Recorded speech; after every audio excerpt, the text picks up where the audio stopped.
अपने channel Indian mythological stories में आप सभी का स्वागत करती हूँ।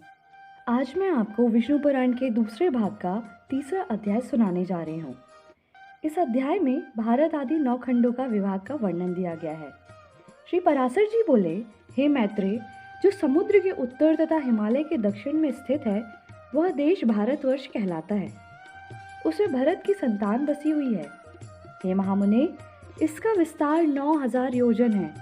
यह स्वर्ग और अवर्ग प्राप्त करने वालों की कर्मभूमि है। इसमें महेंद्र, मलय, सह, शुक्तिमान, ऋच, विंध्य और परियात्र ये 7 कुल पर्वत है।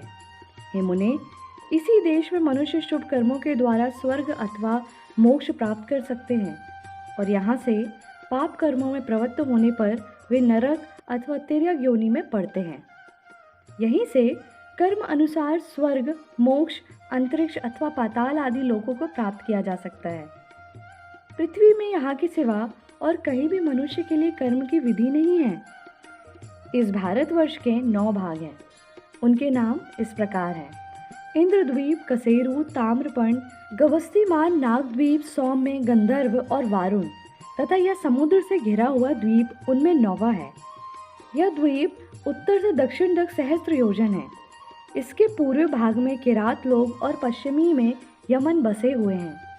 किंतु यज्ञ, युद्ध और व्यापार आदि अपने अपने कर्मों की व्यवस्था के अनुसार आचरण करते हुए ब्राह्मण, क्षत्रिय, वैश्य और शूद्रगण वर्ण विभाग अनुसार मध्य में रहते हैं। हे मुने, इसकी शतद्रु और चंद्रभागा आदि नदियां हिमालय की तलैटी से वेद और स्मृति आदि पर्यात्र पर्वत से नर्मदा और सुरसा आदि विंध्याचल से तथा तापी, पयोष्णी और निर्विंध्या आदि ऋच गिरी से निकली हैं। गोदावरी, भीमरथी और कृष्णवेणी आदि पापहारिणी नदियां सह पर्वत से उत्पन्न हुई कही जाती हैं। कृतमाला और ताम्रपर्णी आदि मल्याचल से, त्रिमाशा और आर्यकुल्या आदि महेंद्रगिरी से तथा ऋषिकुल्या और कुमारी आदि नदियां शुक्तिमान पर्वत से निकली हैं। इनकी और भी सहस्त्रों शाखा नदियां और उपनदियां हैं।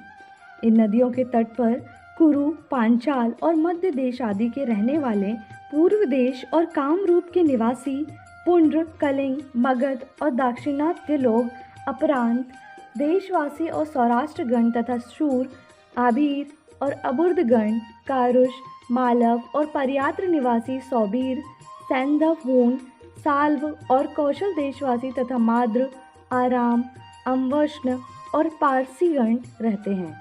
हे महाभाग, वे लोग सदा आपस में मिलकर रहते हैं और इन्हीं का जलपान करते हैं। इनकी सानिध्य के कारण वे बड़े हष्टपुष्ट रहते हैं। हे महामुने, इस भारतवर्ष में ही सतयुग, त्रेता, द्वापर और कली नामक 4 युग हैं, अन्यत्र कहीं नहीं। इस देश में परलोक के लिए मुनिजन तपस्या करते हैं, याज्ञिक लोग यज्ञानुष्ठान करते हैं और दानी जन आदर पूर्वक दान देते हैं। जम्बू द्वीप में यज्ञमय यज्ञ पुरुष भगवान विष्णु का सदा यज्ञों द्वारा यजन किया जाता है। इसके अतिरिक्त अन्य द्वीपों में उनकी और प्रकार से उपासना होती है। हे महामुने, इस जम्बू द्वीप में भी भारतवर्ष सर्वश्रेष्ठ है, क्योंकि यह कर्म भूमि है। इसके अतिरिक्त अन्य देश भोग भूमियाँ हैं। हे मुनि सत्तम, जीव को सहस्त्रों जन्मों के अनंतर महान पुण्यों का उदय होने पर ही कभी इस देश में मनुष्य जन्म प्राप्त होता है। देवगण भी निरंतर यही गान करते हैं कि जिन्होंने स्वर्ग और अवर्ग के मार्ग भूत भारतवर्ष में जन्म लिया है, वे पुरुष हम देवताओं की अपेक्षा भी अधिक धन्य बड़भागी हैं। जो लोग इस कर्म भूमि में जन्म लेकर अपने फल आकांक्षा से रहित कर्मों को परमात्मा स्वरूप श्री विष्णु भगवान को अर्पण करते हैं, वह निर्मल पाप पुण्य से रहित होकर उन अनंत में ही लीन हो जाते हैं। पता नहीं अपने स्वर्गप्रद कर्मों का क्षय होने पर हम कहाँ जन्म ग्रहण करेंगे। धन्य तो वे ही मनुष्य हैं जो भारत भूमि में उत्पन्न होकर इंद्रियों की शक्ति से हीन नहीं हुए हैं। हे मैत्रेय, इस प्रकार लाख योजन के विस्तार वाले नववर्ष विशिष्ट इस जम्बू द्वीप का मैंने तुमसे संक्षेप में वर्णन किया।